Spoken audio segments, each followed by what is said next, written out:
Assalamualaikum warahmatullahi wabarakatuh. Kami dari kelompok 2 ingin mempresentasikan materi tentang kebutuhan manusia atas agama. Sebelumnya izinkan saya untuk memperkenalkan anggota kelompok 2 yaitu Reni Dwi dengan saya sendiri, kemudian Fadila Amalia dan Aulia Nur Afifah.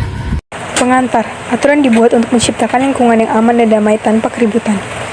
Untuk menjalankan fungsi sosial sebagai manusia, setiap orang harus menyetujui dan mentaatinya. Pengertian agama. Agama secara etimologis berasal dari bahasa Arab, akama, yang berarti menegakkan. Agama juga berarti suatu sistem kepercayaan dan praktek yang sesuai dengan kepercayaan tersebut. Agama ialah peraturan tentang cara hidup lahir batin. Agama yang oleh pemeluknya memiliki kebenaran mutlak, universal, dan transcendental. Keberagaman di dunia barat telah terjadi suatu pergumulan seperti bahwa agama yang oleh pemeluknya memiliki kebenaran yang mutlak, universal, dan transcendental pernah secara konkret divisualisasikan di dunia barat pada abad pertengahan. Bahkan barat pada abad pertengahan itu dikenal dengan abad keimanan. Puncak penolakan terhadap agama di barat diserukan oleh Nietzsche dengan statement "God is dead", bahwa agama dalam pandangan barat abad postmodern tidak lebih dari hanya sebagai pencitraan yang tanpa makna. Pada abad postmodern, agama selalu dijadikan bahan diskusi, tetapi secara realistis, empiris, dan dalam kehidupan praksis, keberadaan agama dianggap sebagai suatu hal yang tidak ada realisasinya, bahkan dianggap mengganggu kebebasan manusia.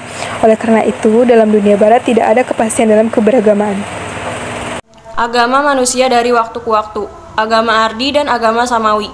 Agama Ardi adalah agama yang berkembang berdasarkan budaya, daerah, dan pemikiran seseorang yang kemudian diterima secara global, serta tidak memiliki kitab suci dan bukan berlandaskan wahyu. Ciri-ciri agama Ardi, yaitu yang pertama, agama diciptakan oleh tokoh agama. Yang kedua, tidak memiliki kitab suci. Yang ketiga, tidak memiliki nabi sebagai penjelas agama Ardi atau tidak disampaikan oleh Rasul. Yang keempat, berasal dari daerah dan kepercayaan masyarakat. Yang kelima, ajarannya dapat berubah-ubah sesuai dengan perubahan akal pikiran penganutnya. Yang keenam, konsep ketuhanannya panteisme, dinamisme, dan animisme. Yang ketujuh, tumbuh secara kumulatif dalam masyarakat penganutnya. Yang kedelapan, ajarannya dapat berubah-ubah sesuai dengan akal pikiran penganutnya. Yang kesembilan, kebenaran ajarannya tidak universal, yaitu tidak berlaku bagi setiap manusia, masa, dan keadaan. Contoh agama Ardi yaitu Hindu, Buddha, Konghucu, dan lain-lain. Agama Samawi atau disebut juga agama langit adalah agama yang dipercaya oleh para pengikutnya yang dibangun berdasarkan wahyu Allah. Beberapa pendapat menyimpulkan bahwa suatu agama disebut agama Samawi jika yang pertama, mempunyai definisi Tuhan yang jelas. Yang kedua, mempunyai penyampai risalah Nabi atau Rasul. Yang ketiga, mempunyai kumpulan wahyu dari Tuhan yang diwujudkan dalam kitab suci. Ciri-ciri agama Samawi yaitu yang pertama, agamanya tumbuh secara kelahiran dapat ditentukan dari tidak ada menjadi ada. Yang kedua, agama ini mempunyai kitab suci yang otentik, ajarannya bertahan atau asli dari Tuhan. Yang ketiga, secara pasti dapat ditentukan lahirnya dan bukan tumbuh dari masyarakat, melainkan diturunkan kepada masyarakat. Yang keempat, disampaikan oleh manusia yang dipilih Allah sebagai utusannya. Yang kelima, ajarannya tetap walaupun tafsirnya dapat berubah sesuai dengan kecerdasan dan kepekaan manusia. Yang keenam, konsep ketuhanannya tauhid. Yang ketujuh, kebenarannya adalah universal, yaitu berlaku bagi setiap manusia, masa, dan keadaan. Contoh agama Samawi adalah Islam, Kristen, dan Yahudi.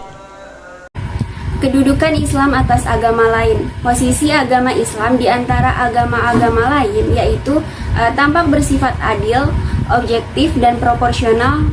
Agama Islam memiliki tugas besar yaitu yang pertama, mendatangkan perdamaian dunia dengan membentuk persaudaraan di antara sekalian agama di dunia. Yang kedua, menghimpun segala kebenaran yang termuat dalam agama yang telah ada sebelumnya. Yang ketiga, memperbaiki kesalahan-kesalahan yang telah diperbuat oleh para penganut agama sebelumnya. Yang keempat, mengajarkan kebenaran yang abadi yang sebelumnya belum pernah diajarkan. Jadi, maksud posisi dan hubungan Islam dengan agama lain adalah Islam adalah agama lainnya yang memiliki hubungan yang sangat erat di mana terdapat beberapa kesamaan selain mengajarkan kebaikan kepada umatnya. Tidak hanya itu, Islam dan agama lain juga mengajarkan umatnya untuk bertoleransi antar antar umat agama lainnya dan saling menghormati. Tapi di sisi lain perbedaan ini atau agama ini atau pendapat mengenai teologi ini juga sering kali mengakibatkan konflik atau pertumpahan darah. Fungsi dan peran agama dalam kehidupan. Fungsi agama sebagai pencapaian tujuan luhur manusia di dunia ini yaitu cita-cita manusia untuk mendapatkan kesejahteraan lahir dan batin. Terus peran agama. Yang pertama, agama sebagai pedoman. Yang kedua, agama memberikan pandangan yang baik kepada dunia. Yang ketiga, agama sebagai penyatu untuk beragama.